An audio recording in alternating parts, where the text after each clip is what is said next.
Every day you do not act is not a waiting day. It is a spending day. Right now, while you are listening to this, something is being used up that cannot be refilled. Not your money, not your energy, your window, the specific, narrow, mathematically irreplaceable window of your 20s, the only period in your entire financial life when a dollar you invest does not simply grow. It multiplies in a way it will never multiply again. Here is what no one has told you clearly enough. The reason most people do not build serious wealth before 35 is not that they lacked income. It is not that they made bad investments. It is that they believed, quietly and without examining it, that time was on their side, that there was always a better moment coming. That next year, when things settled, when the raise came through, when they felt ready, that is when they would begin. That belief is not neutral. It carries a price. And the price compounds daily. There is a specific year when the curve of what your 20s can do for you begins to invert. Not gradually, sharply. The math does not negotiate. It does not wait for you to feel prepared. What you do in the next 2 to 3 years will not just affect your bank account. It will determine the financial ceiling you live under for the rest of your working life. By the time you finish listening to this, you will not see time the same way you see it right now. Not because you will have read another list of tips, but because you will understand the actual mechanism, the one that has been running in the background of your life, spending your future quietly, one comfortable day at a time. Chapter 1. Your 20s are spending themselves without you. Every civilization that has ever risen and fallen understood one thing about time that most individuals never do. Across every culture, in every century, the same quiet pattern repeated. It was never about talent. It was never about how hard a person worked in the final stretch. It was about when they started. The ones who built something real began when the math still favored them. You are listening to this right now. That tells you something. You still have time, but the clock on that statement is running. The vault is open only so long before the door begins to move. What you are about to hear is not motivational. It is mathematical. And once you see the numbers clearly, waiting will feel like what it actually is. A cost you are paying right now, today, in silence, without a single receipt. Here is the number. $10,000 invested at 22 years old, earning a historical average annual return, will become roughly $80,000 by the time you are 52. That same $10,000, invested at 32 instead, becomes roughly $40,000 by the same age. Same money, same return, 10 years later. Half the result. You did not delay your wealth by 10 years. You cut it in half. That is the compounding asymmetry that almost nobody talks about plainly. It is the central fact this entire book is built around. The 20s tax is not a metaphor. It is a real, calculable cost that compounds quietly in the background of every year you spend waiting to begin. Now think about what most people your age are doing right now. Not bad people, not lazy people. Intelligent, ambitious people who genuinely intend to build something. They are telling themselves they need to get more stable first. They are telling themselves this year is not the right year, the economy is uncertain, the rent is too high, they need to pay down one thing before they start building another. They are telling themselves 30 is still young, which it is, except that 30 is not 22. And the math does not care about the explanation. Here is the open question this chapter is going to sit with for a while. If you already know that time compounds money, Why does knowing it not change what you do? Hold that question. The answer is not what you think. There is a particular kind of comfortable delay that does not feel like delay at all. It feels like preparation. It feels like patience. It feels like being responsible, waiting until the moment is right, waiting until you have more information, waiting until the picture is clearer. And because it feels reasonable, it never triggers any alarm. You do not wake up one morning and decide to waste your compounding years. You simply do not wake up and decide to use them. The delay is passive. That is what makes it so expensive. You are not spending your 20s carelessly. You are not burning them on visible mistakes. You are simply letting them spend themselves day by day while the vault stays open and you stand outside it thinking about when to walk in. Meet a man named Carlos. He was 24 years old, working a decent job at a mid-sized company in a city he had moved to after college. He was smart. He was careful with money in the way that most careful people are. He did not buy things he could not afford. He paid his bills on time. He told himself he would start investing seriously once he hit a certain number in his savings account. That number kept shifting. At first it was $5,000. Then it was 10. Then it was the right moment, after the car was paid off, after he moved apartments, after he figured out what he actually wanted to do with his career. Carlos was not avoiding wealth. He was curating the conditions for wealth, waiting until they were perfect. He turned 32 before he made his first real investment. He was proud of himself for doing it. He had no way of knowing that the 8 years he spent preparing had cost him more than the investment itself would ever earn back in the same time frame. He built something real, eventually. But he built it in the second half of the window, not the first. The vault had been open the whole time. The vault will close. Not dramatically, not all at once. It closes the way all irreversible things close gradually, then suddenly. By the time you feel the movement, you have already lost the best part of the opening. The vault is not a bank account. It is not a brokerage. The vault is the asymmetric window of your 20s, the period in which every dollar you invest, every skill you build, every risk you take returns more than it ever will again. Because you have time on your side, because your obligations are lighter, because the compounding curve is steep at the start and flattens as you age. The vault is open right now. It opened when you were old enough to earn and young enough to have decades ahead of you, and it is closing on a schedule you did not set and cannot negotiate. This is the part where people expect to be told to panic. That is not what this is. Panic is useless. Panic moves money into bad decisions and identity into fragile places.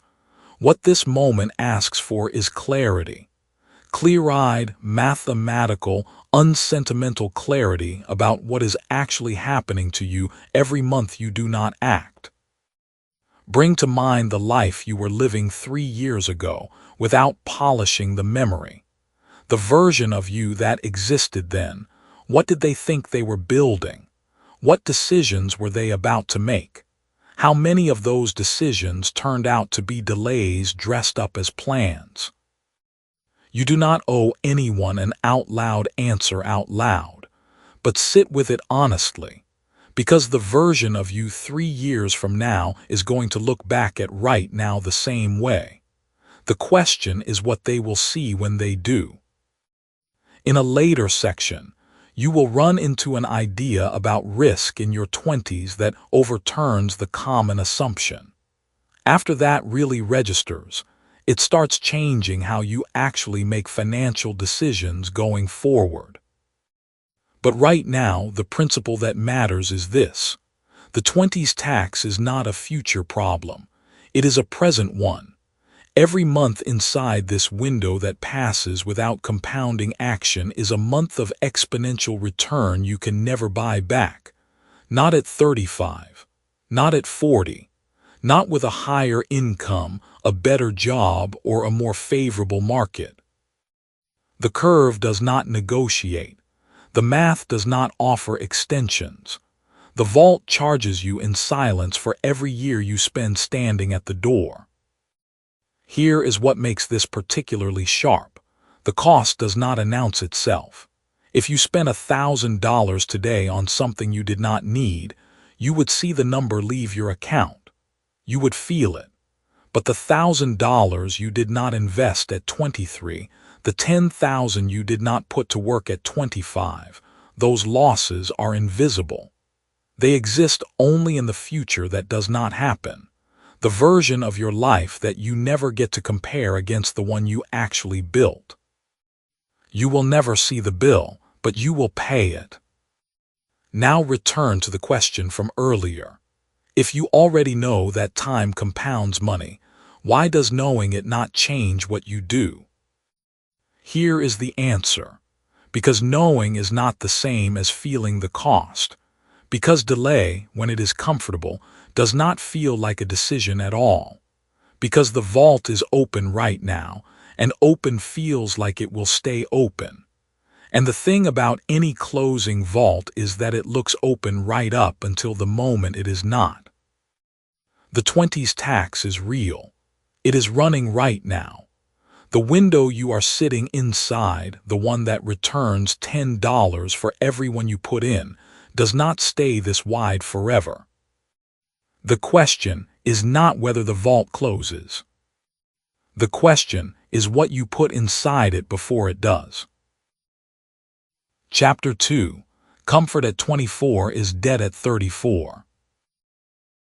Most people your age believe that doing well means feeling well.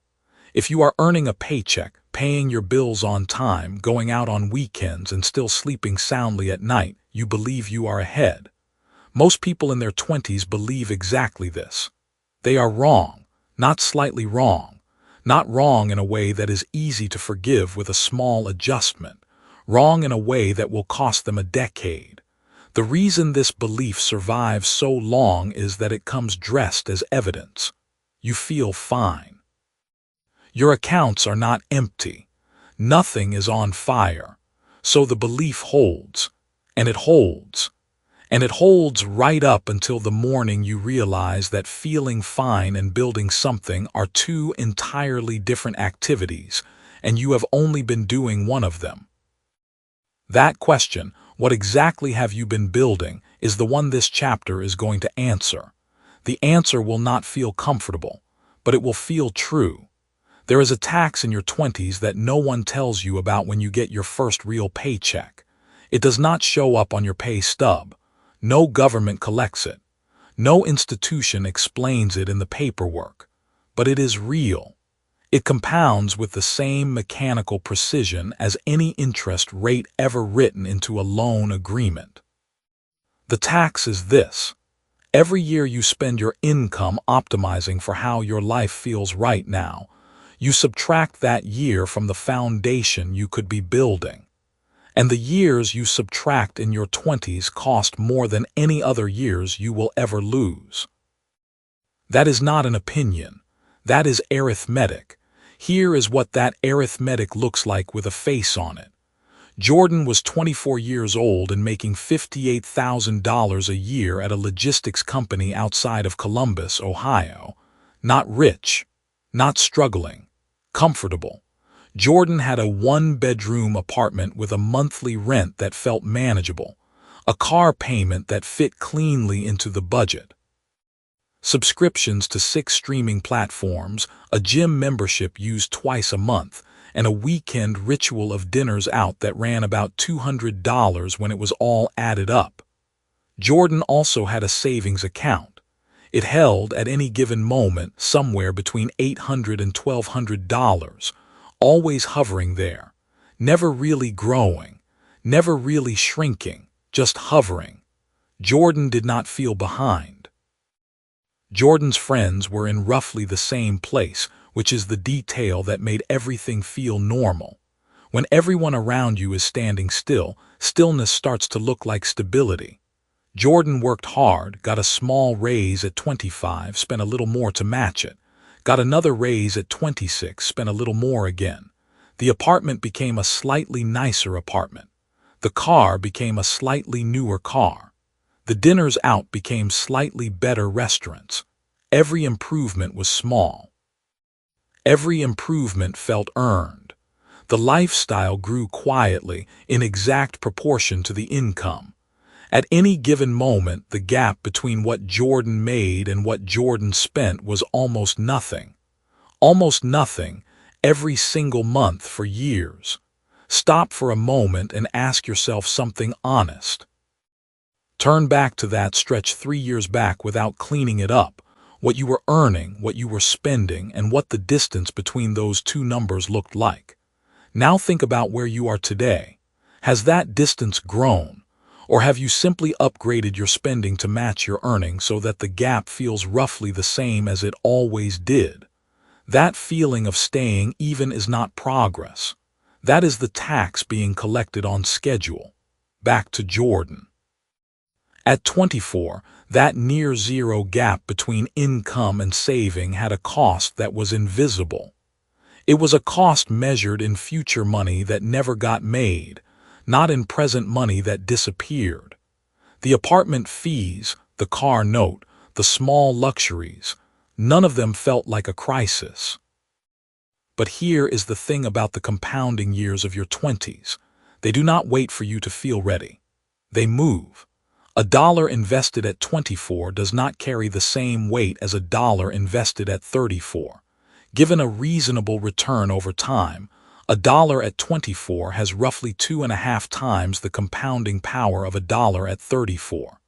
Every year Jordan spent at zero savings was not a neutral year. It was a year of compounding that simply never started.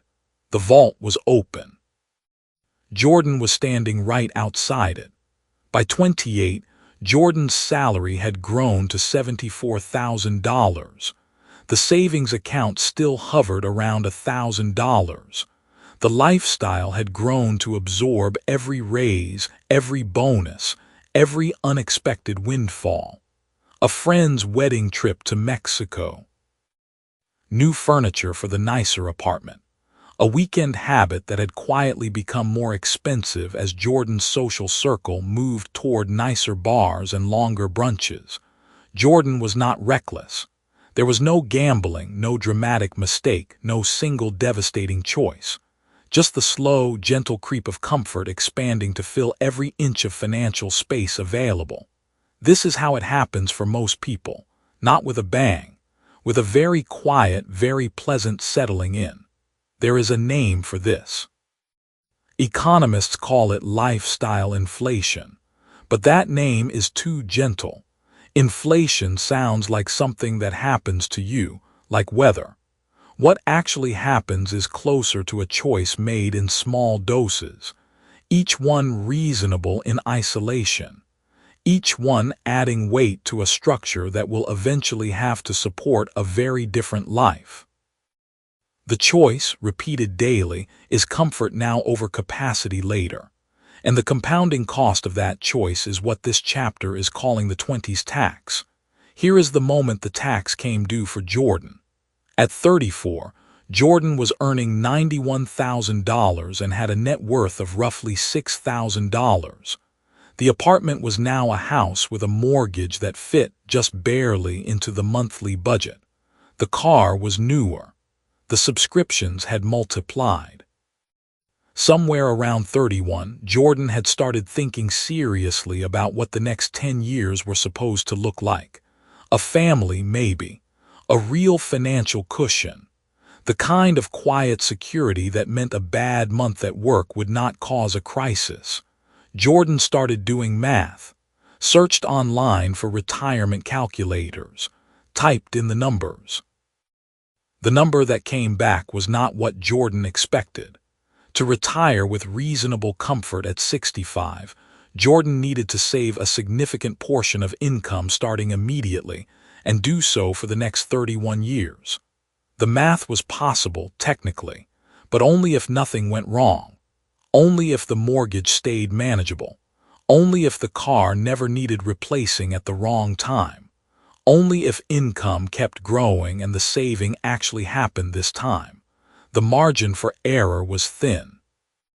Jordan knew, in a way that was hard to look at directly, that the margin was thin because of the decade that had just passed. Those 10 years between 24 and 34, the years of hovering at near zero savings, had not been neutral years. They had been the years when the vault was widest open and the compounding was most powerful, and they had been spent on subscriptions and restaurant bills and slightly nicer versions of things that were already fine. The vault had not closed, but it was narrower now, measurably, permanently narrower. This is not a story about Jordan being irresponsible. Jordan was doing what nearly everyone does, optimizing for the quality of life they can feel right now, while the future stays abstract and far away. The cost of that optimization does not arrive as a single bill. It arrives as a reduced capacity, a smaller foundation, a thinner margin, a version of your 30s that works harder for less than it had to.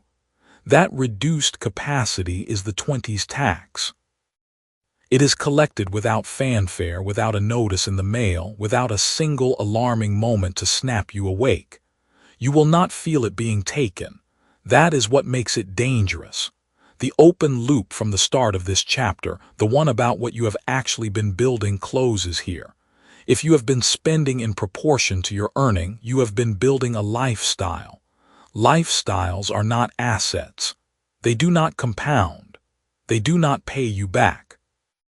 They are maintenance structures, and maintenance is expensive.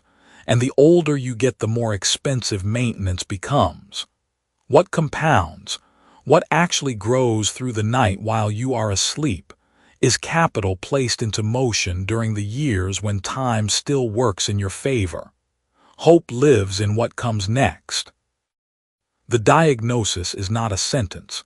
It is a measurement, and measurements can be changed. Before long, you will run into an idea about how wealth is built that overturns the common assumption.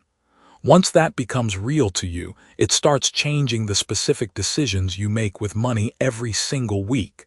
But before that contradiction arrives, you need to fully accept what Jordan's story reveals, not as a cautionary tale about someone else, as a mirror. Every year you invoice comfort, your 30s receive the bill. The question the next chapter answers is this: what does it actually look like to stop billing yourself and start paying yourself first? Chapter 3. 2027 is not a date, it is a threshold. Paying yourself first is not a habit. It sounds like one, which is exactly why most people never do it seriously. They treat it like flossing, something virtuous, something optional, something that can start next month. But paying yourself first is not a ritual for discipline.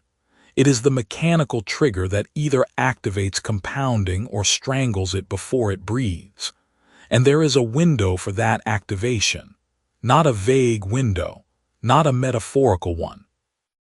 A measurable, closing window with a hard edge, and the edge has a name. The name is 2027. You are reading this, which means you are still inside it. That matters more than almost anything else this book will tell you. Once you understand what the window actually is, not emotionally, not inspirationally, but mathematically, you will never look at a delayed decision the same way again. The question is not whether you believe in compounding. The question is whether you understand what happens to the curve after it bends. This section starts with an unanswered question while the chapter unfolds. Two people, same age, same income, same intelligence, same city. One starts in 2024. One starts in 2028. Same destination, 4 years apart. By the time they are both 45, one of them is looking at a number the other cannot reach by working harder or earning more. That gap has a cause. It is not talent, luck, or access. Hold that thought. You will see the exact numbers before this chapter ends. Go back to the life you were living 3 years ago without polishing the memory. Not in broad strokes specifically. What was your account balance? What were you spending on without tracking it? What were you telling yourself about when you would start getting serious about money? Whatever that answer is, notice something. 3 years passed. They passed the same way the next 3 years will pass. Quickly. Invisibly. Full of reasons that felt legitimate in the moment. This is not a guilt exercise. It is a calibration.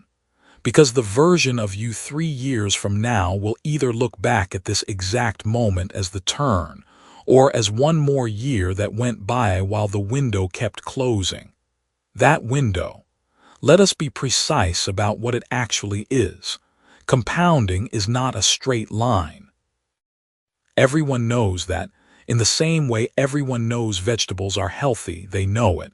But the knowing does not change the behavior. So forget the general knowledge for a moment and look at what the curve actually does. In the early years of compounding, the growth feels almost insultingly small. You put in money, time passes, you earn a little more money. It feels mechanical, even boring. The percentage looks the same each year on paper, but what that percentage produces in raw dollars feels modest. This is the part most people use as a reason to wait. They look at the early numbers and think, this is not doing much yet. I will wait until I have more to put in. I will start when the conditions are better. I will begin when I am not so stretched. That instinct is precisely backward. The early years are not the boring years. They are the years the base is being built, and the base is what the later years multiply. Every dollar you place into compounding before the age of 28 is worth roughly 4 to 5 times more at 45 than a dollar placed in at 32. Not 4 to 5% more, 4 to 5 times more. That is not an inspirational approximation. That is what a standard index return of 7 to 8% annually produces across that time gap when you run the arithmetic forward. Now meet Marcus and Daniel. Same age, 24. Same job, same salary, $60,000 a year.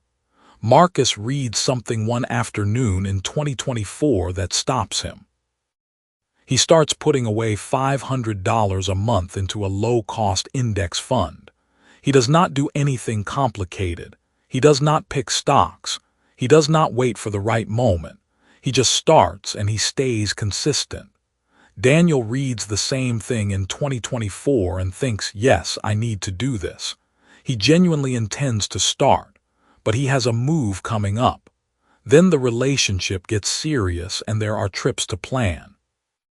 By the time he actually sets up the account and begins, it is 2028, 4 years later, same $500 a month, same fund, same discipline once he starts. At 45, Marcus has approximately $590,000 in that account. Daniel has approximately $380,000, same behavior, same monthly commitment, same everything. The only variable is when the compounding started. That gap, $210,000, cannot be closed by Daniel working harder. It cannot be closed by earning more and putting in extra.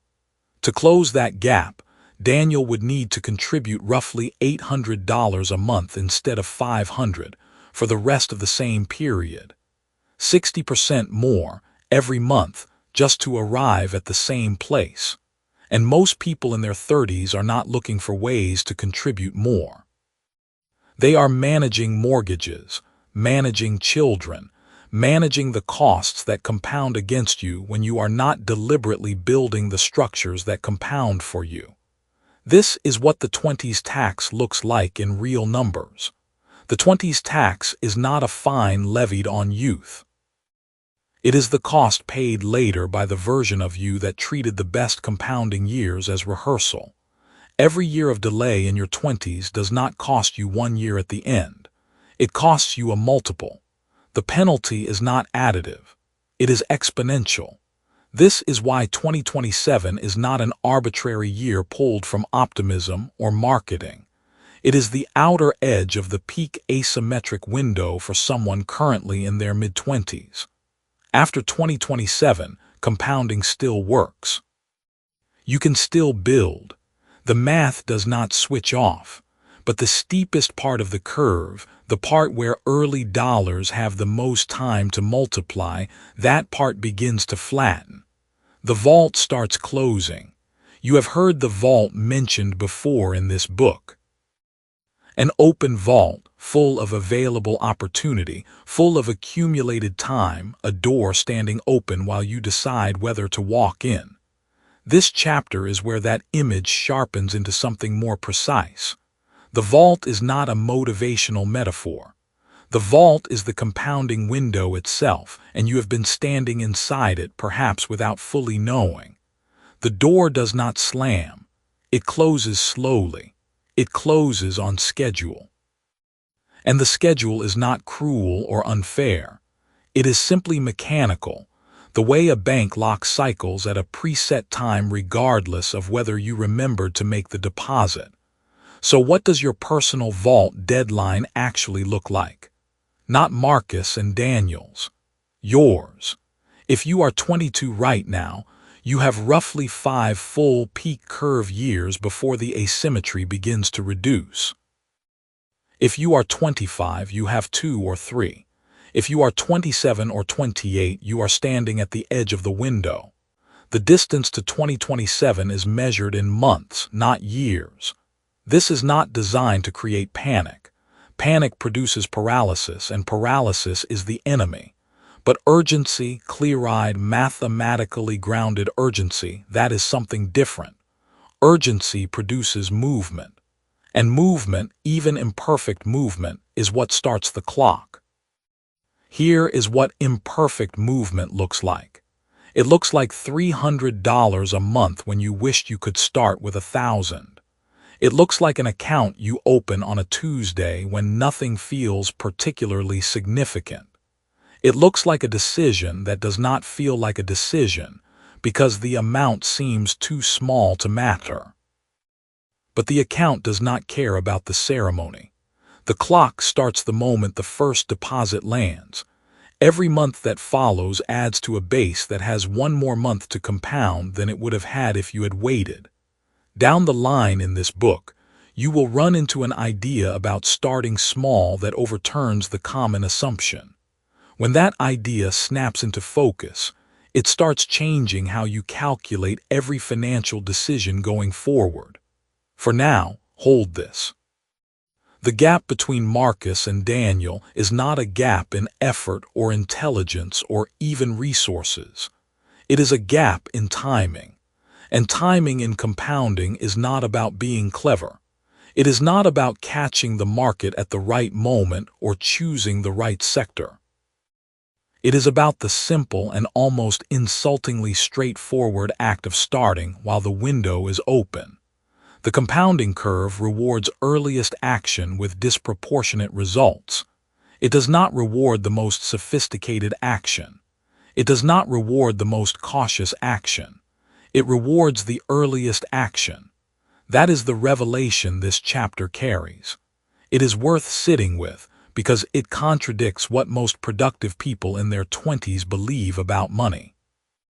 Most productive people in their 20s believe they should wait until they have it figured out. They believe the serious version of their financial life starts once they have the good salary, the stable situation, the complete plan. They believe getting ready is preparation. It is not. Getting ready in the context of compounding is delay, and delay, as the curve shows, is not neutral. It costs in multiples. Now close the loop. 2 people, same age, same income, same intelligence, same city. The difference between their outcomes at 45 is not a matter of what they knew, Both of them knew. Daniel knew. He just treated the knowledge the way most people treat knowledge about compounding, as something to act on when the conditions ripened. The conditions do not ripen. The window closes. And the vault, which stood open while both of them were 24 and 25 and 26, does not reopen on request. You are still inside the vault. The question the next chapter answers is this: what is the actual, concrete first move, not the preparation for the first move, not the plan for the first move, but the first move itself, and how do you make it this week? Chapter 4. Your first asset is not a stock, it is a skill. Something is draining right now and you cannot see it. Not from your bank account, not yet. From your future. Every week you spend earning money from a skill you never built. Every month you collect a paycheck from work that cannot scale. Every year you stay in an income ceiling that has a name and a number someone else decided. That is not stagnation. That is compounding loss. The gap between what you earn today and what you could earn from a skill you have not yet developed is not just this month's difference. It is every raise, every client, every rate increase that skill would have generated. It is the investment that income would have become. It is the options that investment would have bought you. And it compounds. Quietly daily and in a direction you do not choose. The mechanism causing this is not laziness. It is a missing framework, a way of seeing your own skills as assets, real assets with real return rates. That framework is what this chapter delivers. Here is the first move, not the preparation, not the research phase, not the planning document, not the vision board. The first actual move is an audit, but not the kind of audit you are thinking of. Jordan was 24 years old and broke in the specific way that does not look like broke. He had a job. He had a decent apartment. He had $312 in savings and a conviction that he was falling behind without being able to name what he was falling behind on. He worked in digital marketing at a mid-sized retail company, 9 to 6, salary capped at $41,000, with a manager who reminded him regularly that the next review cycle was 8 months away. Jordan was not failing. Jordan was plateauing before he had ever peaked. One evening he sat down with a blank sheet and wrote a single question at the top. What can I do that someone somewhere would pay for directly? Not through an employer. Directly. He started writing. He listed the tools he used at work. He listed the things his coworkers came to him for. He listed the problems he could solve that seemed obvious to him but confused other people. And then he stopped, because halfway down the page he noticed something. He had been doing paid search advertising for 2 years and had quietly become the best person at his company at it. Not celebrated, not promoted, not even acknowledged in any formal way, just quietly capable. He had built a skill the market was paying other people, freelance consultants, $3,000 to $5,000 a month to provide, and he had been handing it to one employer for $41,000 a year. That is the audit. That is the entire first move. Now let that land for a second before we go further. Remember the life you were living 3 years ago without polishing the memory. What did you know how to do that you did not know when you were younger? What can you solve now that used to confuse you? What do people ask you for help with that you do not think of as a skill because it feels too easy? That feeling of ease is not a signal that the skill is worthless. That feeling is the signal that you have internalized something other people have not. An internalized capability is exactly what a market pays for. This section opens by leaving one question deliberately unresolved until the argument catches up. Not every skill compounds. Some skills earn you a wage. Some skills earn you a ceiling. And some skills do something entirely different. They build income that grows without requiring a proportional increase in your time. Understanding which category your skills fall into is the difference between working harder inside a container and quietly escaping the container altogether. That answer is coming. Hold it. There are 3 types of skills that compound in your 20s in a way that creates the first foundation of real wealth. Not financial instruments, not investment vehicles, skills. The highest returning asset a person in their 20s can hold is a skill with compounding income potential. That is not a motivational claim. It is a math claim. But the math only works if you are holding the right kind of skill. The first type is leverage skills. These are skills that make other people's efforts more valuable. Paid advertising, copywriting that converts, sales, financial modeling. If you know how to run a paid search campaign that returns $8 for every $1 spent, you are not just useful, you are a multiplier. Businesses will pay multipliers disproportionately because the return justifies the cost. The leverage skill does not just pay you for your time. It pays you in proportion to the value it generates. And value generated is always larger than time spent. The second type is scalable skills. These are skills where the output can travel without you. Writing, code, course creation, design systems. If you write something once and it sells 100 times, your income and your hours are no longer locked together. Scalable skills feel slower to build because the payoff is delayed.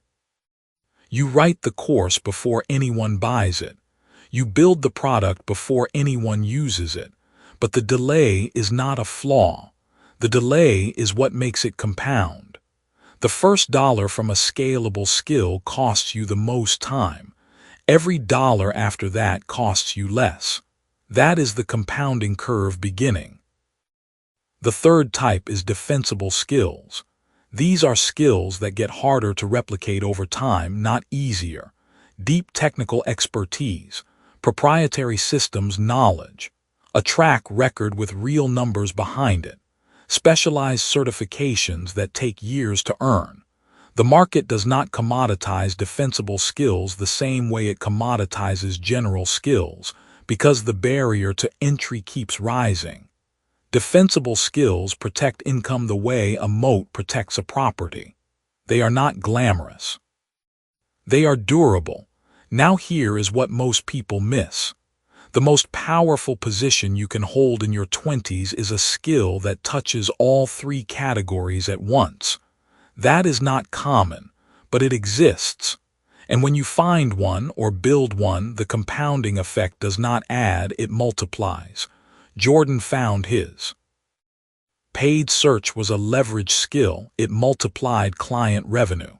It was scalable. He could manage multiple clients without proportionally increasing his hours. And it was becoming defensible because the learning curve for the platforms was steepening every year while he had already climbed it. 3 categories. One skill he had been giving away for a fixed salary. He did not quit his job that week. That is not the point of this story. He did one thing. He built a 1-page document showing the results he had generated for his employer, specific numbers, specific campaigns, specific return on ad spend, and he sent a cold message to 3 local businesses asking if they would pay him to manage their paid search. One responded. That one became $700 a month. Within 8 months, Jordan had 4 clients on the side earning him $2,200 a month outside his salary. He did not have more hours. He had a skill positioned correctly. What he discovered was not a hustle. It was the first proof that the skill he had already built was an asset. And assets, unlike paychecks, do not stop growing when you stop working that day. This is the compounding asymmetry that matters most in your 20s. A skill built at 23 has more compounding time than the same skill built at 31. The income it generates, reinvested, compounds longer. The track record it creates, accumulated, opens doors earlier. The network it builds, maintained, thickens for more years. The asset does not just earn, it earns on its earnings. But only if it is built during the window when that compounding curve still has enough runway to do its work. The vault is open right now. Just hold that image, an open vault, and inside it is compounding time. Every year that passes without a skill in the leverage, scalable, or defensible category is a year the vault closes fractionally. Not dramatically, not with an alarm, just quietly as it always does, narrowing the opening. Now close the open question. Not every skill compounds. The skills that compound are the ones that multiply other people's results, travel without you, or become harder to replace over time. The ones that do all three are the rarest and most valuable assets a person in their 20s can own. You do not have to find all three in one place immediately. You begin with the audit. You identify what you already do that the market pays for directly. You look for the leverage, the scalability, the defensibility, and you start positioning it correctly, not just performing it for one employer, but placing it where it compounds. A little later, we will get to a point about how income grows that overturns the common assumption. Once that lands, it immediately changes how you decide where to spend your time every single week. The first move is not complicated. It is the audit. One page, one question. What can you do that someone would pay for directly right now this week without a new degree, without a new credential, without permission from a company? The answer already exists. It is sitting in your history, in the things people ask you for, in the problems you solve so automatically that you have stopped counting them as skills at all. Jordan had been doing it for 2 years without calling it an asset. You may have been doing it longer. Your first million does not start with a stock pick or an investment account. It starts with the moment you stop seeing your skills as things you trade for a paycheck and start seeing them as assets that earn, grow, and compound. That is the first move. The question the next chapter answers is this. Once you know which of your skills compound, how exactly do you price them? And why almost everyone in their 20s prices themselves so far below market that they never discover what their ceiling actually is. Chapter 5. The million starts with the first kept dollar. Earning more money will not make you wealthy. That sounds like something a bitter person says after a bad year. It is not. It is the single most verified pattern across people who reach their first million before 30 and people who never do. The difference between those two groups almost never comes down to how much they earned. It comes down to how much they kept. You have probably told yourself that if you just land the next raise, close the next client, hit the next income tier, the math will finally start working in your favor. So you focus almost everything on the input side. More hours, more skills, more hustle on the revenue line. But here is what no one stops to show you in their highlight reel. The person 3 years ahead of you did not win because they outturned you.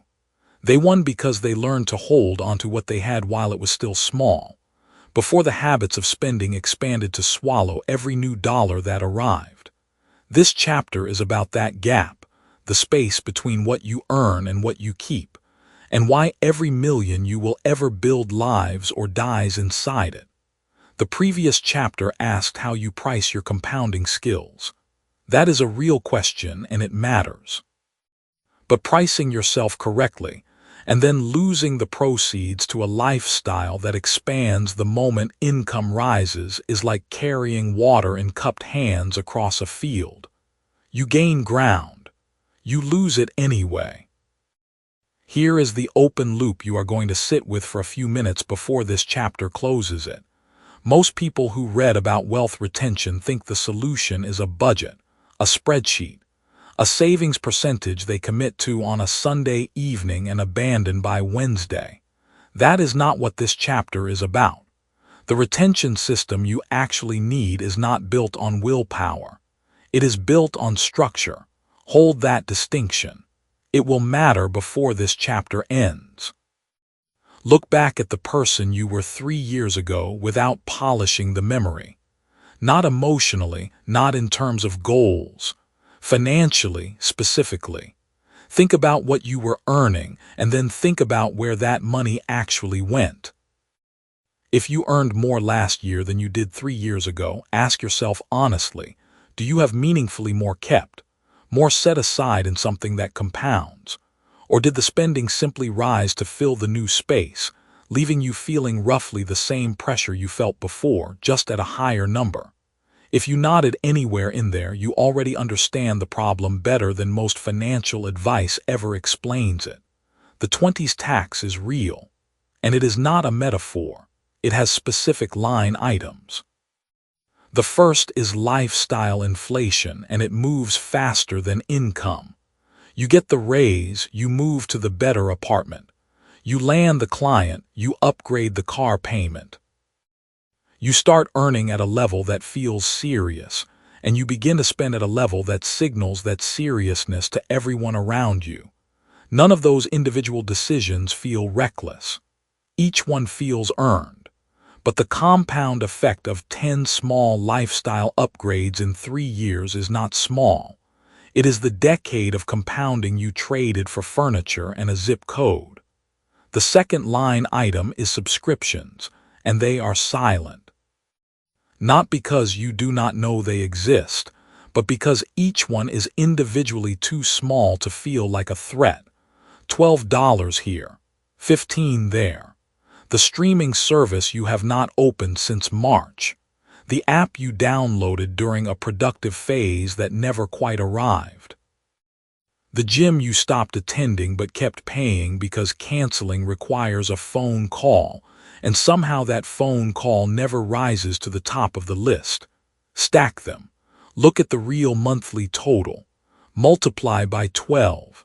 Then ask what that number compounded over 5 years at 10% would have become instead. That is not a budget exercise. That is a reckoning. The third line item is social signaling spending. This one is the most expensive of all, because it is the most invisible to you while it is happening. This is the dinner you did not particularly want but felt you needed to attend because the group was going. The birthday gift purchased at a price point that exceeded your actual relationship with the person, because you did not want to seem like you were struggling. The outfit bought specifically because someone might photograph you and that photograph would live somewhere public. None of this spending is buying you anything that compounds. It is buying you a version of yourself that looks financially comfortable to people who are not tracking your net worth anyway. It is the most expensive performance you will ever fund. Now meet Jordan. Jordan was 24, earning $48,000 a year at a marketing firm in a mid-sized city. Not high income by any measure, but more than his parents had made at his age, and that fact made it feel like enough. He had a decent apartment, a car he liked, and a social group that ate out 3 or 4 nights a week at places that cost $60 per person before the tip. He was not irresponsible. He was not partying his money away. By most visible measures, he was doing fine. At 26, he got promoted. Salary jumped to $62,000. He moved to a nicer apartment. The car got an upgrade. The going out did not slow down, if anything. It expanded because now he felt he could afford it. At 27, he sat down to figure out why he still had less than $4,000 in savings despite 2 years at a meaningfully higher salary. The answer was not complicated. His expenses had tracked his income almost dollar for dollar. Every raise had been absorbed within 60 days. The subscriptions had grown from 9 to 17. The social spending had expanded proportionally to his social confidence, which had expanded proportionally to his salary. He had earned a real raise and kept approximately none of it. What Jordan did next was not dramatic. He did not move back home or swear off restaurants. He did something structural. Before anything else could claim the money, he set a fixed transfer, not a flexible goal, an automatic withdrawal on the same day as every paycheck. It moved 20% of his net income into an account he did not have a debit card for. Then he audited every recurring charge. He canceled 11 of the 17 subscriptions and downgraded 2 others. He did not stop going out. He set a weekly cash envelope, actual cash, for discretionary social spending. When it was gone, not because of willpower. Because the empty envelope was a fact he could hold in his hand. 14 months later, he had more kept money than in the previous 4 years combined. The system worked not because Jordan became more disciplined. He did not. He became less dependent on discipline entirely. He designed an environment where the right thing happened automatically and the harmful thing required extra effort. That reversal is the whole principle. Your income is not your wealth. Let that land for a second. Your kept income is. The gap between those two numbers is where millions disappear, silently, pleasantly, one reasonable decision at a time. Here is the retention system, not as a budget but as a structural architecture. 3 moves. The first is to pay the compounding account before anything else touches the money, not after bills, not after fun. First, automate it so it does not require a decision each month. Decisions get overridden when life creates pressure, and life will always create pressure. The second is to kill the silent drains. Not all spending, the spending that produces nothing forward.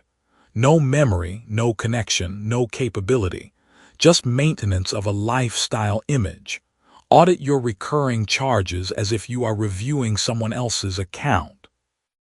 Ask honestly whether each one would survive your scrutiny if you saw it fresh. The third is to assign every dollar a category before the month starts.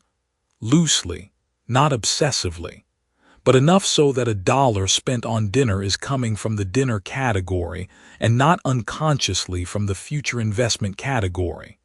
The money needs a home before it arrives, or it will find its own.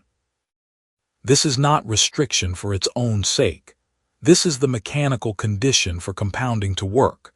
Compounding requires retained capital. There is no shortcut around that arithmetic. If the money does not stay, it cannot grow. And if it cannot grow during your 20s when the asymmetry of time is most powerfully in your favor, then the vault closes on years you cannot get back.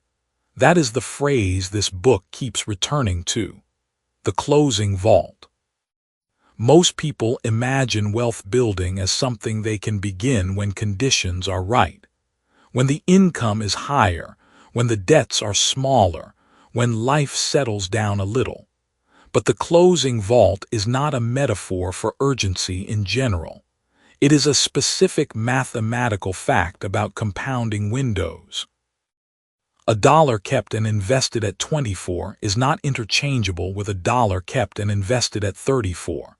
They are different instruments entirely. The younger dollar has a decade more time to multiply. That decade is worth more than most people will earn in the 3 or 4 years of hustling they spend waiting for a better moment to start. Now close the loop. The budget is not the answer because it requires you to make the same correct decision under pressure, repeatedly, for years. Structure is the answer because it makes the correct decision once and then removes the decision from your daily life entirely. Jordan did not become a different person. He built a different container for his money to live in. The container did the work.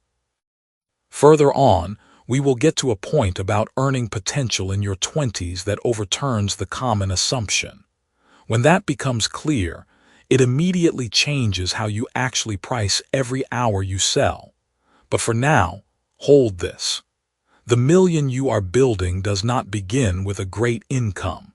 It begins with the first dollar you earn, and do not immediately hand to something that cannot hand it back.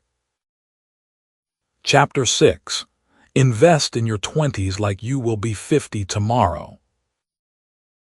The money you are not investing right now is not sitting still. That is the thing nobody told you clearly enough. It is not waiting for you in some neutral holding pattern, patient and available, ready for the day you finally decide the time is right. It is moving. Right now, tonight, while you sleep, while you scroll, while you tell yourself you will sort this out next month, it is moving away from you. Not from your wallet, not from your bank account. It is moving inside the math.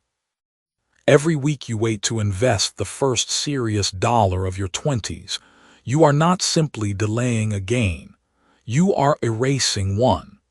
The compounding that would have started today has to start later instead. And compounding does not catch up. It does not refund the years you gave it. There is an invisible mechanism at work here. It has a name. It is called the 20s tax, the silent cost extracted from every person who treats their early years as a rehearsal rather than the opening act.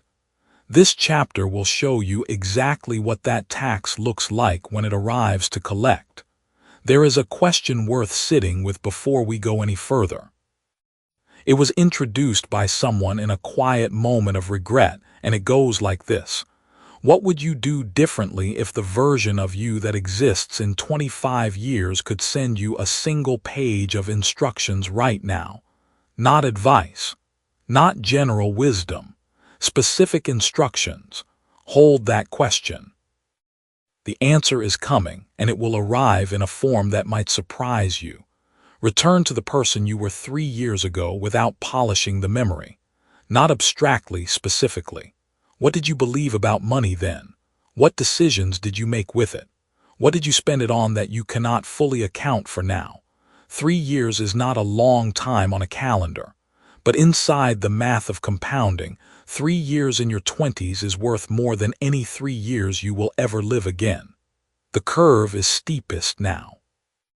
The ground beneath your feet right now is the most valuable financial ground you will ever stand on, and most people walk across it without ever looking down. Here is where Jordan enters the picture. Jordan was 27 when he did something unusual. He was not wealthy. He was not in crisis either. He was in the middle, steady income, decent apartment, a few $100s saved, a vague sense that he should be doing more but no clear instruction for what more actually meant. One evening he sat down and wrote a letter, not to a bank, not to a financial advisor. He wrote a letter from himself at 52 to himself at 27. He spent an hour on it. He wrote in the first person as if he had already lived the next 25 years and was looking back.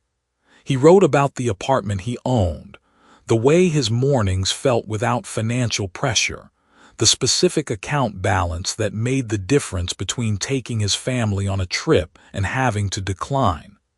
And then he wrote the hard part. He wrote about the 3 years between 24 and 27 when he had earned decent money and spent almost all of it on things he could not name today. He wrote, those years had a price tag, not what you spent, what you did not build. The letter ended with one instruction. It said, invest the next dollar before you spend it on anything that cannot give it back. Jordan folded the letter and kept it in the drawer next to his bed. He read it every Sunday morning for 4 months. And then he stopped needing to read it. The voice in the letter had become his own internal voice. Every purchase, every subscription, every impulsive decision to eat out 5 nights in a row, he heard the 52-year-old version of himself say, is this what I would approve? Most of the time the answer was no, not dramatically. Just quietly, clearly no. That is the 50-year-old veto. It is not a budgeting system. It is not a spreadsheet. It is a single question applied at the exact moment a financial decision is being made. Would the version of you at 50 sign off on this? Not the version who is disappointed and regretful. The version who is calm, secure, free of the particular financial anxiety that follows people who never built a foundation in their 20s. That version, the one who made the right calls early, would that person approve of what you are about to do with this dollar? Sometimes the answer is yes. A necessary expense, a meal that matters, an experience worth having. The 50-year-old veto is not an instrument of punishment. It is an instrument of clarity. But here is what makes it powerful beyond any budget or rule. It introduces a second perspective into every decision. Right now, when you are making a financial choice, you are operating from one point of view, yours. At this age, with this level of urgency, this level of emotion, this level of fatigue or excitement. The 50-year-old veto plants a second observer inside that moment. Someone who has seen how the story ends when you choose one way versus the other. You do not have to guess what that person would say. You already know. You have always known. That knowing is the whole point. Now here is the piece that makes the 20s tax real in a way you can actually feel. Most people understand, in a general sense, that investing early is better than investing late. That is not new information. But understanding it generally and feeling it specifically are entirely different things. So let's make it specific. If you invest $300 a month starting at 23 versus starting at 33, the difference at 55 is not the difference of 10 years of contributions. It is not even close. The person who started at 23 ends with nearly 3 times the total. The actual dollars contributed are not that different. The gap is built entirely from the compounding that ran for 10 extra years on the early end. $300 a month is not a dramatic number. It is less than most people spend on things they cannot clearly remember buying. That gap, the one between the person who started at 23 and the one who waited until 33, that is the 20s tax, collected in full. And the vault is closing. Not in a vague, metaphorical way, in a concrete, mathematical way. The years between 22 and 32 are the only years in your entire life when compounding has its maximum runway. Every year that passes is a year removed from that runway. The vault does not slam shut all at once. It closes slowly, a centimeter at a time, quiet enough that most people do not notice until they are on the other side of it. This is not meant to frighten you. This is meant to show you that the door is still open, and walking through it right now is worth more than walking through it at any other moment. The open loop from earlier, the question about what your 50-year-old self would say in a letter, here is what almost every person discovers when they actually do this exercise. The letter does not talk about income.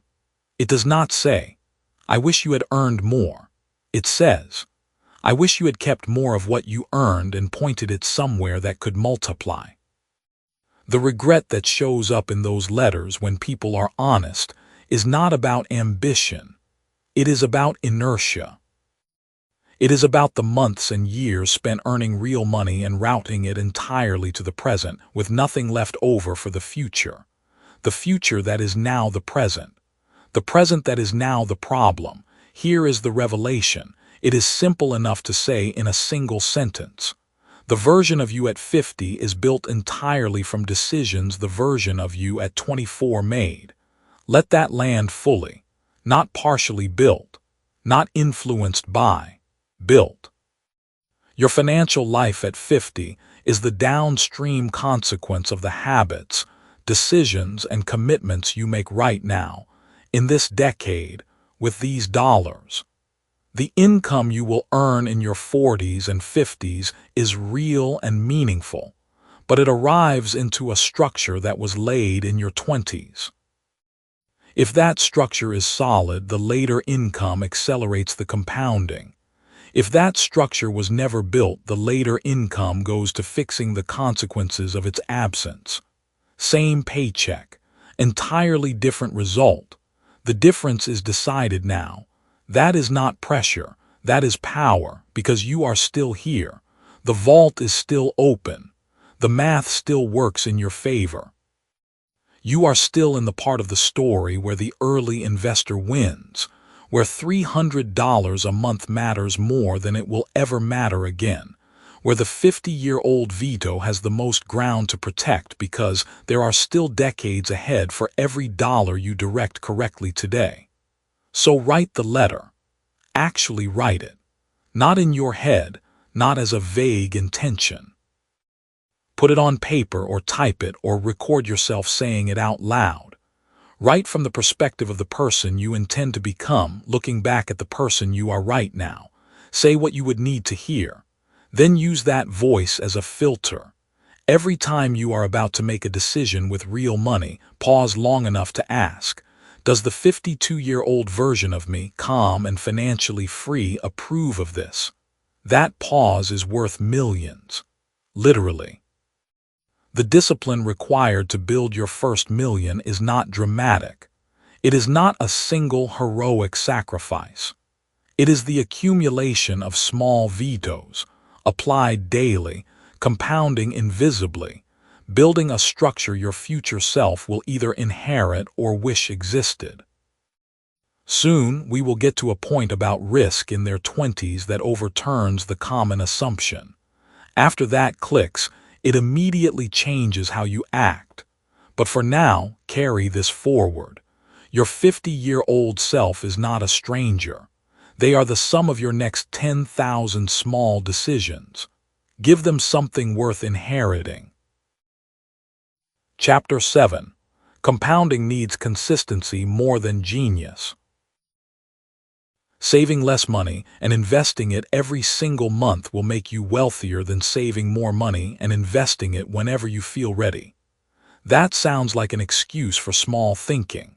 It is not. It is a mathematical fact. Most people miss it because they are too focused on finding the perfect amount, the perfect moment, the perfect vehicle. And while they search, the calendar pages that carry the most compounding weight in a human life fall away one by one. Here is the tension hiding inside that fact. You have been sold the idea that the people who win financially are simply smarter, more talented, or better connected than you. Because you have accepted that story, you are waiting to feel smart enough, confident enough, ready enough before you act with real consistency. But the gap between the person who builds $1 million in their 20s and the person who does not is almost never intelligence. It is almost always rhythm. The question this chapter will answer is simple and uncomfortable. What does consistent compounding actually look like against sporadic brilliance? And which one wins every time? Picture the person you were 3 years ago, without polishing the memory. Seriously, pause on that for just a moment. Were there small financial actions you could have started and maintained? Things that felt almost too small to matter? Most people answer yes, and then they realize those 3 years are already gone. That vault, the one that was wide open and waiting, has closed just a little more. That is not meant to create guilt. It is meant to create clarity about right now. Here is the open loop this chapter will carry. There is a specific comparison between two investors that most people hear and refuse to believe the first time. Hold that thought. The proof is coming. And when it arrives, it will not feel like math. It will feel personal. Let us start with a man named Jordan. Jordan was 23 and worked as a mid-level coordinator at a logistics company in Charlotte. He was not a prodigy. He did not have an MBA, a mentor with insider tips, or a parent who handed him a portfolio. What Jordan had was a Sunday evening ritual. Every Sunday at 8 o'clock, he sat at his kitchen table, opened his brokerage account, and transferred $250 into a low-cost index position. He did this whether the market was up or down. He did this when his car needed new brakes. He did this when a friend's birthday trip to Miami made him feel like skipping. He did this because he had decided at 23 that the ritual was not optional. The amount was not the point. The rhythm was the point. Jordan was not making dramatic moves. He was not picking stocks or reading financial news at midnight. He was just showing up every week like a person with a quiet and unbreakable appointment. 18 months later, Jordan had a coworker named Marcus who came into a small windfall, $12,000 from a combination of a bonus and a tax return. Marcus was sharper than Jordan in almost every measurable way. He read widely, spoke confidently about market sectors, and had strong instincts. He invested the entire $12,000 at once in a concentrated position that paid off impressively, nearly 40% in 8 months. Then life got complicated. There was a move, a relationship, a period of distraction. Marcus did not invest again for 14 months. 2 years passed. Jordan had contributed roughly $13,000 in total, spread across 104 steady deposits. Marcus had contributed $12,000 in one bold move. Their balances at the 2-year mark were within a few $100s of each other. Jordan was slightly ahead, due to the compounding effect on his earlier deposits. Marcus looked at that and felt mildly embarrassed. He did not yet understand what was actually happening. Now stretch that comparison out to 10 years. This is where the number lives that most people refuse to believe. Jordan continues his consistent 15% annual growth through disciplined, boring, repeated contributions, and a steady compounding position. Marcus has brilliant years, genuine 40% years, but they are followed by gaps. Periods of inaction that last 6 months, 8 months, once nearly a full year. His average effective contribution rate, when you account for the gaps, is roughly half of what it looks like on paper. At 10 years, Jordan does not just win by a little. Jordan wins by a distance that stops feeling like math and starts feeling like a different life.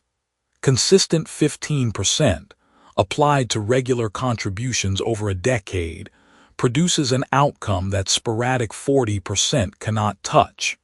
Because compounding does not reward intelligence applied occasionally. Compounding rewards presence applied repeatedly. The math behind this is not complicated. Once you let go of the instinct that bigger moves should produce bigger outcomes, every gap in compounding is not just a pause. It is a subtraction. When you step away from the system for 6 months, you do not simply lose 6 months of growth. You lose the compounding that would have accrued on everything those 6 months would have generated for the following 9 years. A single gap at age 24, inside the window where compounding is most powerful, carries a cost you do not feel immediately. You feel it at 40. That is the 20-something tax paid in reverse. Instead of a tax you owe, it is a dividend you forfeit, quietly, invisibly, with no notification and no due date. The vault does not send a letter. It simply closes a little further. And you do not notice until you try to open it and find the space inside has shrunk. This is why the talent myth is not just wrong. It is expensive. Every year you spend believing that you need to be more talented, more prepared, or more certain before you act with consistency, you are paying that silent cost. The gap between you and the person who built real wealth before 30 is not their genius. It is their calendar. They had the same weeks you have. They just filled more of them. Now here is where most self-help conversations about consistency go wrong. They stop at motivation. They say, be consistent, stay disciplined, build your habits, and then they leave you alone with the gap between knowing and doing. That gap is wide. It is not crossed by inspiration. It is crossed by structure. Jordan did not succeed because he was more motivated than Marcus. Some Sundays, Jordan did not feel motivated at all. He transferred the $250 because the decision had already been made. The system held the decision, so Jordan did not have to remake it every week. The ritual was the architecture. The architecture carried him through the weeks when the willpower was flat. This is what a consistency system actually looks like in practice. It is not a mindset. It is a sequence of specific, pre-decided actions that require as little in-the-moment decision-making as possible. The transfer is automated or scheduled. The amount is fixed. The day is fixed. The account is fixed. You have removed every friction point that would allow the delay to feel reasonable. Because delay always feels reasonable. Comfortable delay, the belief that there is always more time, is the most sophisticated trap in your financial life. It never announces itself. It does not feel like self-sabotage. It feels like patience. It is not patience. It is attrition wearing a calm face. The question is not whether you are smart enough to build wealth in your 20s. You are. The question is whether your actions are consistent enough for compounding to have something to work with.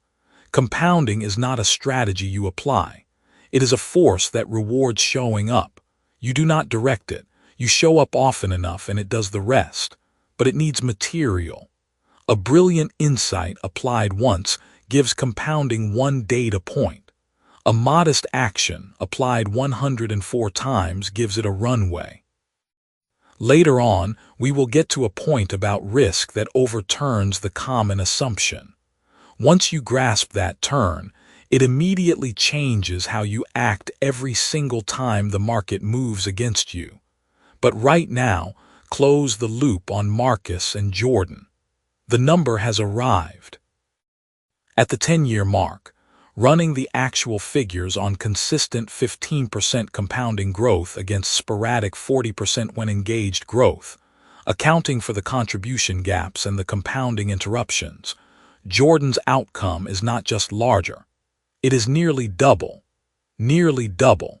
Not because Jordan was smarter, not because Jordan's individual moves were more profitable, but because Jordan never gave the compounding engine a reason to stop. Marcus, for all his real talent, had been paying the same invisible tax that everyone pays when they believe readiness must precede repetition. He was waiting to be in the right state before he acted with regularity. And compounding, which does not care about your state of readiness, simply moved on without him during those gaps. Genius without consistency loses. It does not lose close. It loses by a distance that accumulates silently over years, until the gap becomes visible all at once. Usually at a moment when someone younger, less flashy and far more systematic reveals what a decade of showing up produces. Here is your mirror moment. Take it seriously. Right now, today, do you have a system? Not a plan, not an intention, but an actual pre-decided automatic sequence that puts your money to work with the same reliability you show up to anything else that is non-negotiable in your life. If the answer is anything other than yes, that is the only thing that matters between you and the outcome you want. Not talent, not timing, not a better opportunity.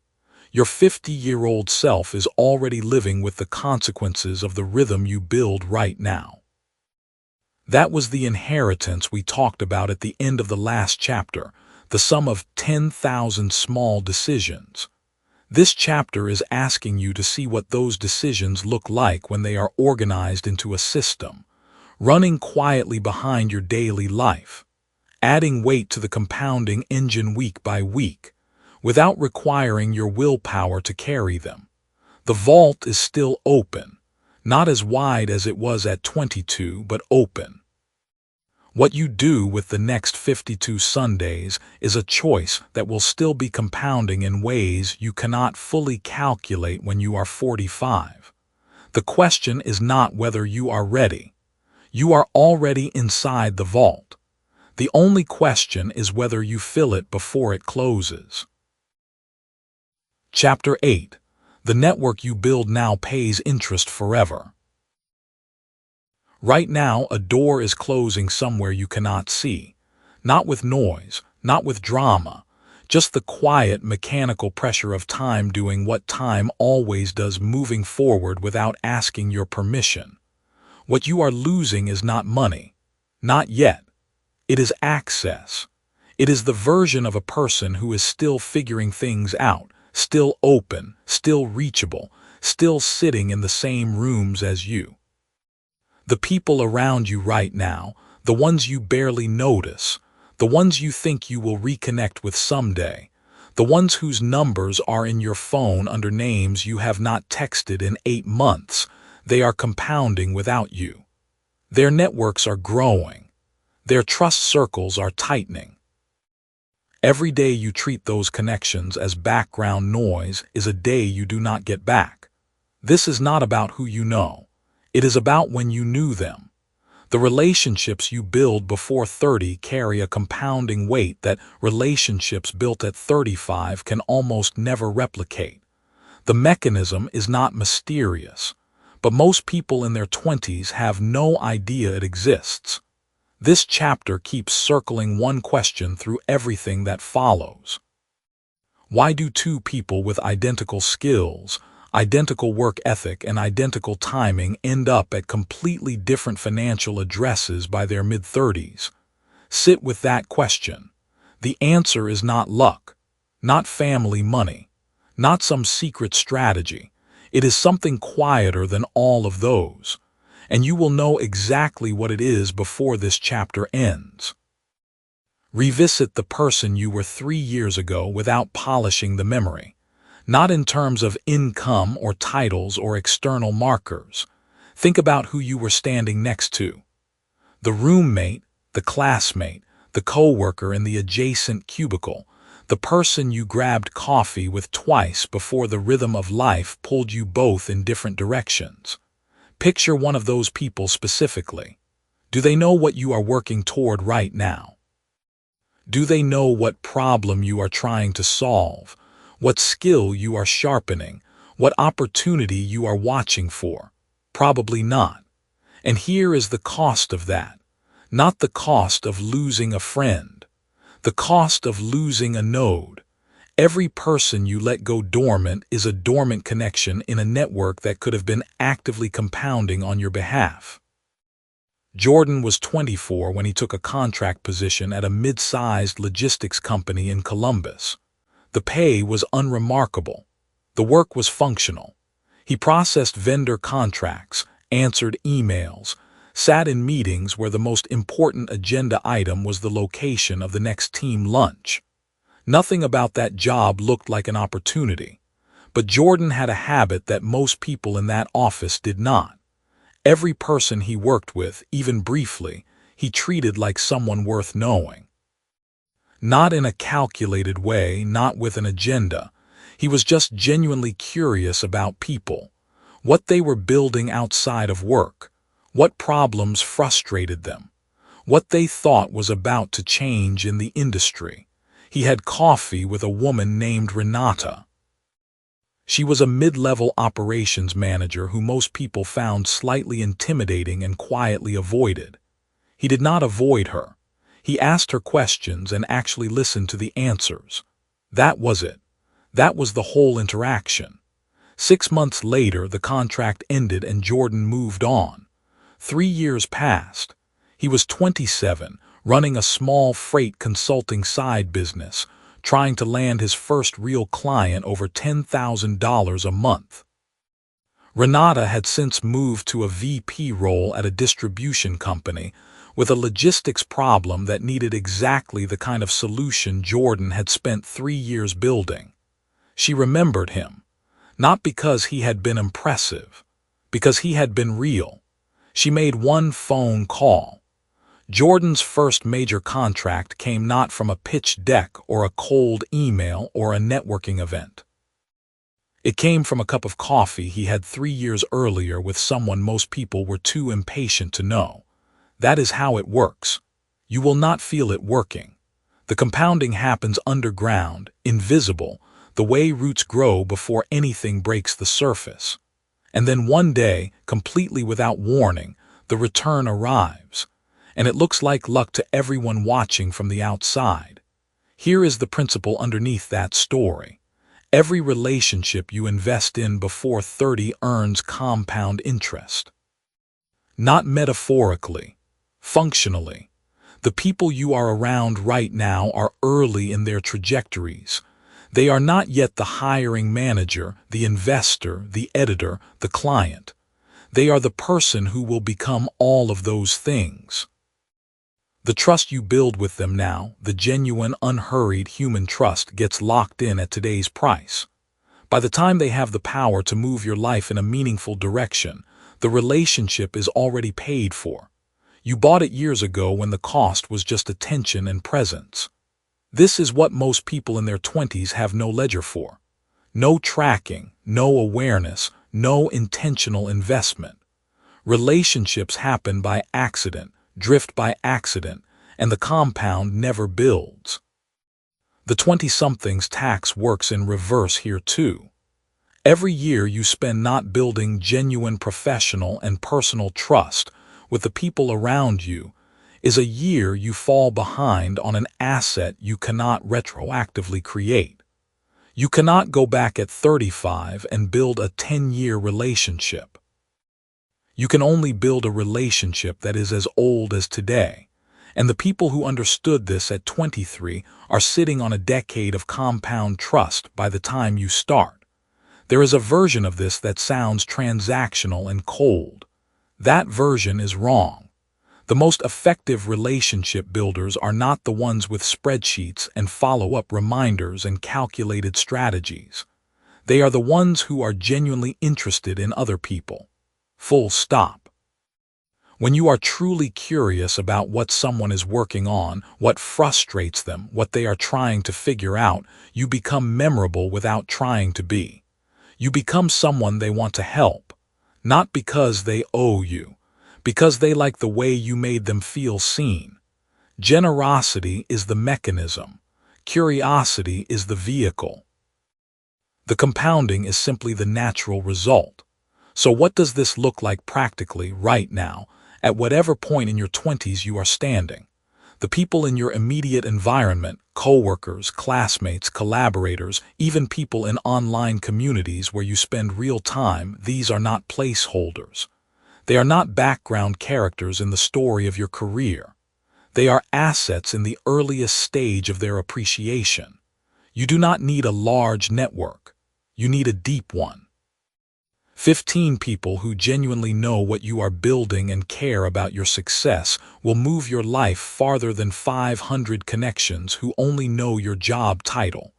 Depth compounds. Width does not. And the vault matters here too. Remember what you heard at the end of the last chapter. You are already inside it. Every relationship you are neglecting right now, every coffee you keep postponing, every message you have half composed and not sent, these are not small omissions. They are assets left on the floor of a vault that is slowly, measurably closing. The closing is not a crisis, but it is real. The social permeability of your 20s, the ease with which you can enter new rooms, meet new people, form new bonds without the friction that life adds later, is a temporary condition. Mortgages, children, routines, the calcified comfort of established social circles, these things narrow the aperture. Not because you become a different person, because life takes up more space and leaves less room for new connection. The relationships that travel with you through that narrowing are the ones you build now, in the open window. And here is where the open loop closes. Two people with identical skills, identical work ethic, identical timing. Why do they end up at different financial addresses by their mid-30s? Because one of them has a network that compounds. The other has a resume. The resume tells people what you have done. The network tells people who you are. And when a high-stakes opportunity appears, a deal that needs a trusted pair of hands, a company that needs a lead who comes recommended from inside, a door that only opens from the inside, the person with the compounding network is already on the other side of it. Not because they were smarter, because they were earlier. Jordan's story is not exceptional. It is ordinary. That is the whole point. The return on a genuine relationship does not require genius. It requires presence, consistency, and time. The exact three things that are cheapest in your 20s and most expensive by 40. What is your relationship ledger worth right now? Not your follower count. Not your LinkedIn connections. The real ledger, the people who know what you are building, who would answer the phone when you call, who would say your name in a room you are not in because they believe in what you are doing. That ledger is either growing or it is drifting. There is no neutral position. Dormant relationships do not hold their value. They depreciate quietly, the same way any neglected asset does. Build the ledger now. Add to it with attention, with presence, with the kind of curiosity that makes people feel less invisible. Do it consistently. Do it without a timeline, and let the compound work. As this book keeps moving, we will get to a point about timing, specifically about when it is too late to build the kind of foundation this chapter describes that overturns the common assumption. When that point settles, it immediately changes not just how you think about time, but how you spend tomorrow morning. For now, hold this. The most valuable thing you can build before 30 is not a product, not a portfolio, not a skill set. It is a network of people who trust you enough to say your name when you are not in the room. Chapter 9. The vault was open, you were already inside. There is a pattern that repeats across every era of human civilization. In every age, a small number of people arrive at the right place, at the right time, carrying the right tools and walk away empty-handed. Not because the door was locked, not because they lacked the talent or the hunger, but because they never realized they were already standing inside. They spent their best years looking for a way in, and the entrance was behind them the whole time. This is not a story about missed opportunity. It is a story about a particular blindness, a blindness so common it has no name, because most people who suffer from it never recover far enough to describe it. You are different. You are at the edge of that blindness right now. Which means what you are about to understand is something most people in your position never get to see. Carry something forward from the last chapter. The most valuable thing you can build before 30 is not a product, not a portfolio, not a skill set. It is a network of people who trust you enough to say your name when you are not in the room. Hold that. Because what this chapter adds is the context that makes it complete. Here is the open question. Here is the thing you should be sitting with. If the vault has been open this entire time, why did it feel like something you were still searching for? That question deserves a real answer. But first, you need to see the vault clearly. Call up the person you were 3 years ago without polishing the memory. Seriously, pause and reach back. What did your bank account look like? What did your days feel like? What did you believe you were capable of? Most people who land on that memory feel a faint ache, not because those years were bad, but because they can see now what they could not see then. They can see the openings they walked past, the conversations they did not start, the small bets they did not place because the risk felt larger than the reward. Here is the brutal part. 3 years from now, You will look back at right now with that same ache, unless something changes between today and then. That ache is the 20s tax. It is not charged in dollars. It is charged in compounding time that never comes back. Every year you spend in the richest compounding window of your life without moving is a year subtracted from a curve that only bends in your favor once. You do not get a second early 20s. You do not get a makeup exam. The window is structural, built into the math of time itself. And right now, in this decade, you are still inside it. That is not a metaphor. That is the vault. You have been standing inside the vault this whole time. Meet Jordan. Jordan is 26 years old, working a job that pays enough to be comfortable but not enough to feel free.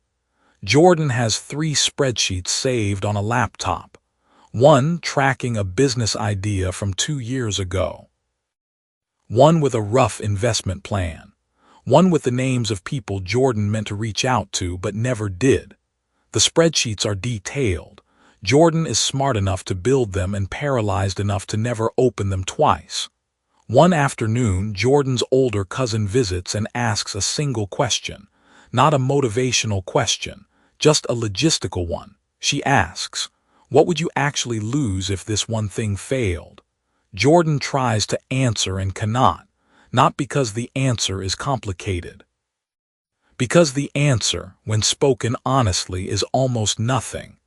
The risk Jordan had been treating as a locked door was a door with no lock. Jordan closes the laptop and makes one phone call that night. Just one. The spreadsheet gets opened the following morning, not because Jordan became a different person. Because Jordan finally looked at the room they were already standing in. You are Jordan. You have always been Jordan. The vault metaphor works in both directions. Yes, the vault closes. The asymmetric window narrows after 30. The math shifts. The compounding curve flattens. Comfortable delay gets more expensive the older you get, not less.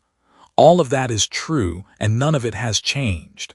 But here is what most people miss when they hear the vault framing. They assume the vault is something they need to find and enter before time runs out. They picture themselves on the outside, sprinting toward a closing door. That picture is wrong. You are not outside the vault. You have never been outside the vault. Your youth, your time, your position in the compounding curve, these are not things you are trying to earn access to. You were born into them. You are currently living inside them. The closing vault was never a threat. It was an invitation. An invitation to act before you leave the building you are already standing in. That distinction is not semantic. It changes everything about how you move. When you believe you are on the outside trying to get in, urgency feels like panic. It feels like you are behind, like you are chasing something, like the gap between where you are and where you need to be is evidence of failure. That feeling, that specific flavor of anxious urgency, is one of the most paralyzing forces a person in their 20s can carry. It freezes decisions. It makes every option feel like the wrong one. It makes waiting feel safer than moving. But when you recognize that you are already inside, urgency becomes something different. It becomes clarity. It stops being a chase and starts being a choice. You are not running toward the door. You are choosing right now whether to walk out before the door swings shut on its own. That is a different kind of pressure. It is cleaner. And clean pressure produces action in a way that panic never does. So here is the answer to the question you were asked to sit with. Why did it feel like something you were still searching for if the vault was open the entire time? Because nobody told you what building you were standing in. Because the culture around you, the people who mean well, the systems that feel safe, the voices that reward patience over motion, none of them named it. They did not describe the asymmetric window. They did not explain the compounding math. They did not sit across from you at 22 and say, "Listen, the structure of time itself is currently bent in your favor, and that bend will not last, and what you do in this pocket of years will compound forward into a version of yourself that either has options or does not." Nobody said that to you. So you moved through the vault like someone who did not know they were inside one. That ends now. Not with a celebration, not with a dramatic declaration. Jordan did not throw a party when she finally looked at the room she was standing in. She just made a phone call. The shift was quiet. It was almost anticlimactic. That is how real identity changes tend to land, not like thunder. Like a light turning on in a room you have been sitting in the dark. You now know what room you are in. You know what window is open. You know what the math looks like. You know what comfortable delay actually costs. And you know that the network of people who trust you enough to say your name is the single most valuable thing you can build before this decade closes out. None of that knowledge is complicated, but knowledge that is not acted on is just decoration. It sits in the room with you, and you sit with it, and both of you stay still. The question that follows you into the final chapter is this: now that the lights are on, what will you do with the time you have left inside the building? Chapter 10. You are the compounding. Start now. You have made it to the last page, and something in you is already negotiating. You can feel it. That quiet internal voice that is not quite doubt and not quite comfort but sits somewhere between the two. It says things like, "I will start when I have more saved," or "I just need to get through this season first," or "I understand it now and understanding feels close enough to doing." You know that voice. You have heard it before. Not once but many times at many starting lines, dressed up in different words but always making the same argument. The argument that now is not quite the moment. The argument that there is a better version of now just around the corner. That voice is not your enemy. It is trying to protect you. But what it is protecting you from is the one thing this entire book has been building toward. Before this chapter is over, you will see exactly what that is. Hold that thought. There is a woman named Priya who spent 2 years planning to invest. She had the spreadsheets. She had the brokerage account, opened and funded and sitting with $400 inside it, waiting. Every month she told herself she needed a bigger cushion first. Every month the cushion stayed the same size, because the wanting of a cushion and the building of a cushion are two different activities. One is comfortable. One is not. Then one evening she stopped reading articles about investing and simply bought the index fund she had been researching for 18 months. She did not wait for the right moment. The market was not at a low. Conditions were not ideal. She bought it the same way she bought groceries because it was Tuesday and she had decided to do it on Tuesdays. 3 years later, the money she put in that first Tuesday had returned more than any other dollar she had ever saved. Not because of the amount, because of the date. Priya is not extraordinary. That is the point. The years you are in right now have a quality that no future year can replicate. This is not motivation. It is mathematics. When you are 23 or 26 or even 29, the curve of compounding sits at its steepest possible angle in your favor. Every dollar you place into motion right now has more time to multiply than any dollar you will place into motion at 35 or 45. The people who build wealth before 30 are not smarter. They are earlier. And earlier, when compounding is involved, is the only advantage that cannot be bought back.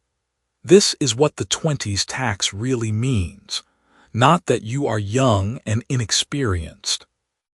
It means that every month you spend inside comfortable delay is a month you will pay for later in a currency you cannot earn back.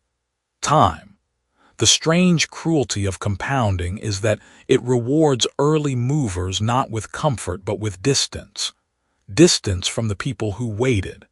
Distance that widens quietly, invisibly, until one day it becomes impossible to close. Bring to mind the person you were 3 years ago without polishing the memory. Not where you thought you would be, where you actually were. The same fears, probably, some of the same hesitations. Maybe a smaller paycheck, maybe a smaller vision. Now ask yourself honestly, what would your financial life look like today if 3 years ago you had moved on something you already knew was right? Not perfectly, just moved. One account opened. One investment started.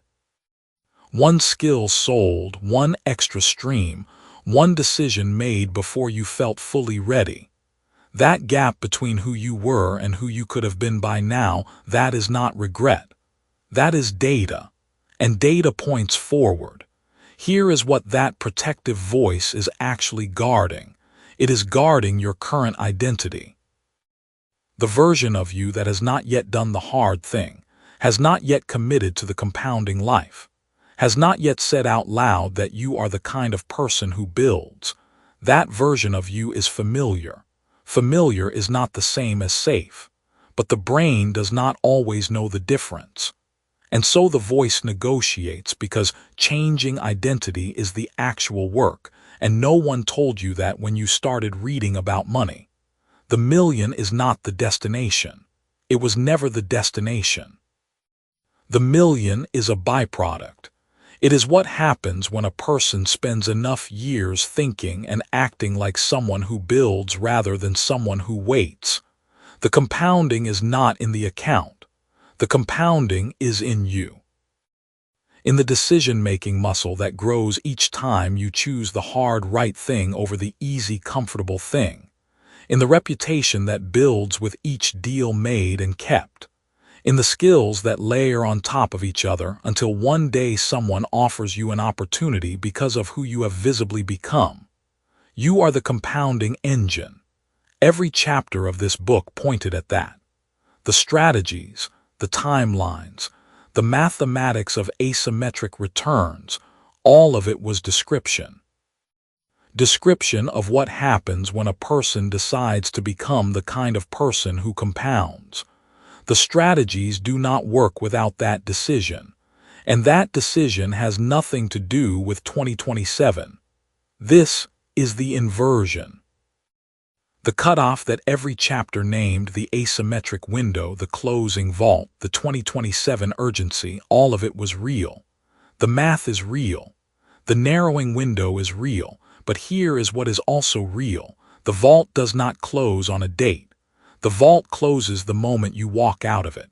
It stays open for exactly as long as you stay inside and build. And you are still inside. Right now, reading this sentence, you are still inside. Jordan, the figure who appeared in the earliest pages of this book, was counting something in the final scene. Not money. Something harder to count. Every single decision that led to that moment. The accounts set up before they felt ready. The investment made on an ordinary Tuesday. The uncomfortable conversation taken instead of avoided. The skill built during hours no one was watching. Jordan did not arrive at $1 million and feel finished. Jordan arrived at $1 million and recognized that the person who built the $1 million was now capable of building something larger. Something that would outlast any single number. The building was the point.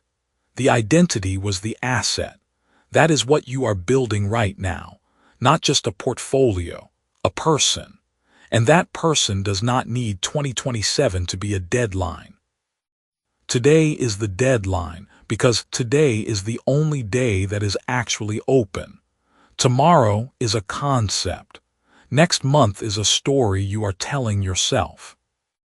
Today has a specific number of hours, and some of those hours are still ahead of you, and what you do inside them is the only financial decision that has ever actually mattered.